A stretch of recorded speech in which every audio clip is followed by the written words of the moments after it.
जो पुरुष यहां दूसरे का धन, दूसरे की संतान का हरण कर लेता है और दूसरे की स्त्रियों को फुसला करके हरण कर लेता है, दूषित कर्म करता है, उससे अत्यंत भयानक यमदूत काल पाश में बांधकर बला तामिस्त्र नरक में गिरा देते हैं। इस नरक का भयानक दंड है कि इसमें कहीं प्रकाश नहीं।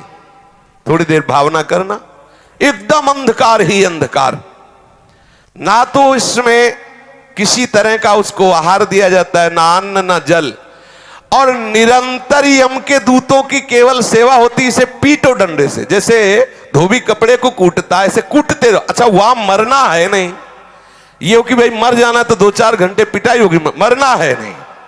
अब वहां केवल पिटाई ही होती रहती है। वो मूर्छित होता है, गिरता है, न भोजन न पानी, घोर अंधकार, केवल डंडे बरस रहे हैं, पिटाई पिटाई। वो बार बार मूर्छित होता है, लेकिन उसे अब ये सजा ऐसे दी जाती है, बोले इसे 100 वर्ष, 50,000 वर्ष, एक कल्प, अब पिटाई ही पिटाई होगी। अब बोलो कितनी दुर्दशा है, कितनी दुर्दशा। इस लोक में जो मनुष्य किसी दूसरे को विश्वास दिलाता है कि मैं तुम्हारा मित्र हूं, और उसकी स्त्री के साथ वो गलत संबंध बनाता है और उस पुरुष को धोखा देता रहे, मान लो आपको मित्र बनाया और आपकी पत्नी का भोग किया, और उस मित्र को विश्वास दिलाता रहता है कि नहीं मैं गलत नहीं हूं, तो यमदूत उसे अंध तामिस्त्र नरक में ले जाते हैं। और वो कटे हुए वृक्ष के समान भयंकर वेदना को प्राप्त हुआ सुध बुध खो बैठता है, और उसके अंगों में वहां बहुत तरह की पीड़ा दी जाती, काटा जाता है, थोड़ा थोड़ा ऐसे ऐसे काटा जाता है, ऐसे ऐसे काटा जाता है। इसे अंध तामिस्त्र नरक कहते हैं। इस लोक में जो कि मैं बहुत बलवान हूं, मैं बहुत पुष्ट हूं, देखते हैं कि हमें कौन परास्त करेगा। जहां मन आया उस धन चुरा लिया, जहां मन आया बलात्कार, नाना प्रकार की गंदी चेष्टाएं की, दूसरे धर्मात्माओं का विनाश किया, प्राणियों से द्रोह किया, और नाना प्रकार की वस्तुओं को छीन छीन कर अपना और अपने परिवार का पोषण करते रहते हैं। वो जब अपना शरीर छोड़ते हैं तो रौरव नरक में जाते हैं, रौरव नरक।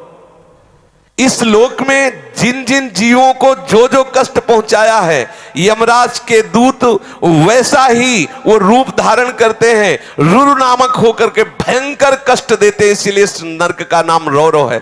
जब किसी को कहा जाता है कि सारे रौरव नरक मिलेगा, मतलब भयंकर चरम सीमा का कष्ट। सर्प जैसे क्रूर स्वभाव वाले ऐसे जीव वहां हैं जो उसको काटते हैं, बार बार काटते, मरना तो वहां है नहीं।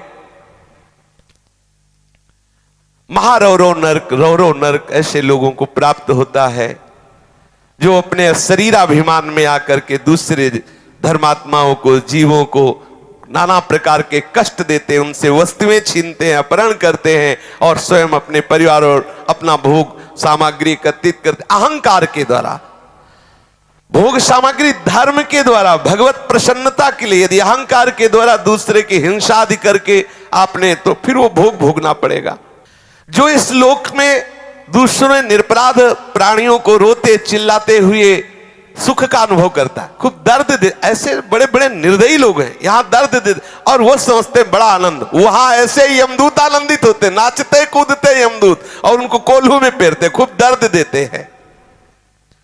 इस लोक में जो खटमल, मच्छर, सर्प, बिच्छू, छिपकली, ये जितने ऐसे जीव हैं, इनको देखते ही मार देते, हिंसा करते हुए अंधकूप नरक में गिरते हैं।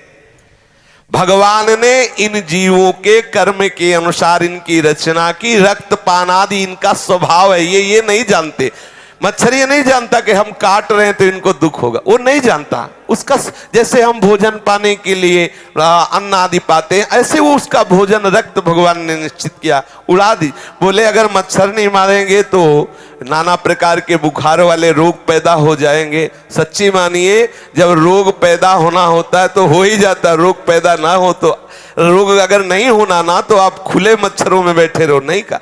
हाँ, आप अपना बचाव पक्ष कीजिए, मच्छरदानी लगा लीजिए, पहले से ऐसी औषधि आदि कर लीजिए, अपने यहाँ छिड़काव कर लीजिए, लेकिन आप मच्छर को मारें, आप छिपकली को मारें, आप सर्प को मारें, बिच्छू को मारें, ऐसा हमारा शास्त्र अलाउ नहीं करता कि आप मारें, ऐसा नहीं। जो उनका स्वभाव है, उनका स्वभाव बनाया गया है, आप अपना बचाव पक्ष रख लीजिए। अच्छा, बचाव पक्ष में मर जाए, देखो अंदर की बात है, अब पता नहीं कि पीछे क्या काट रहा है, खुद वो ऐसे हाथ किया, वो मर गया, उसका कोई अपराध नहीं, आप जान के कि अच्छा ऐसे मारे। कुछ लोगों का स्वभाव होता, मक्खी ऐसे देखते रहते, ऐसे ऐसे मारते रहते, ऐसे, और पूछो उनसे क्या है, वो मजा आ रहा है, लेला मजा। हाँ, बोले जो यहाँ इन जीवों को मार, सांप दिखा रहे, मारो मारो सांप सांप, बोले काल, काल को तुम मार सकते हो? जितने यहां मच्छर, जू, रेंगने वाले सांप या पशु पक्षी मृग मक्खी, जो भी, इनसे तुमने जो इनको मारा, इनको द्रोह किया, तो आप समझ लीजिए कि ये पाप आपको नरक ले जाने वाला है, आपका रोगग्रस्त शरीर होगा, बहुत कष्ट भोगने पड़ेंगे। इसलिए अंधकूप नरक से बचना है तो किसी जीव की हिंसा करना बिल्कुल ठीक नहीं है।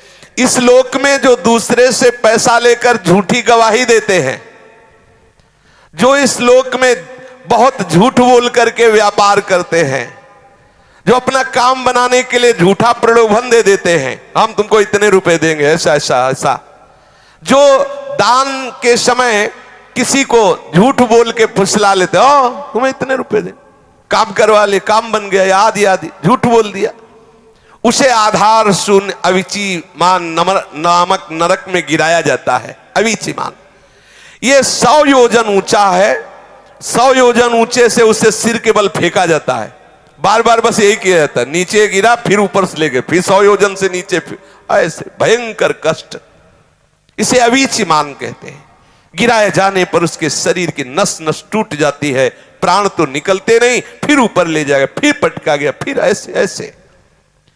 यहां जब कोई, देखो ध्यान से सुनना, कोई संकल्प लेता है कि आज के बाद मैं ये नहीं करूंगा, या आज से मैं ऐसा करूंगा, बहुत होश में बोलना, ये कोई साधारण नहीं है, मैं ऐसा व्रत लेता हूं, मैं ऐसा नियम लेता हूं, मैं ऐसा, अगर वो अपने नियम को तोड़ता है, अपने संकल्प को तोड़ता है, अपने व्रत को तोड़ता है, प्रमाद करता है, तो वो अयहपान नामक नरक में गिराया जाता है।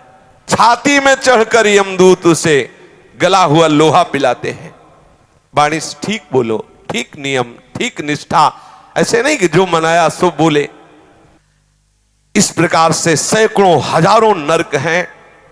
कोई ये संशय ना करे कि ये सब लिखी पढ़ी बातें हैं, ऐसा नहीं। अधर्म परायण जीव को निश्चित भोगना पड़ता है, अवश्य में भोक्तव्यम कृतम कर्म शुभाशुभम।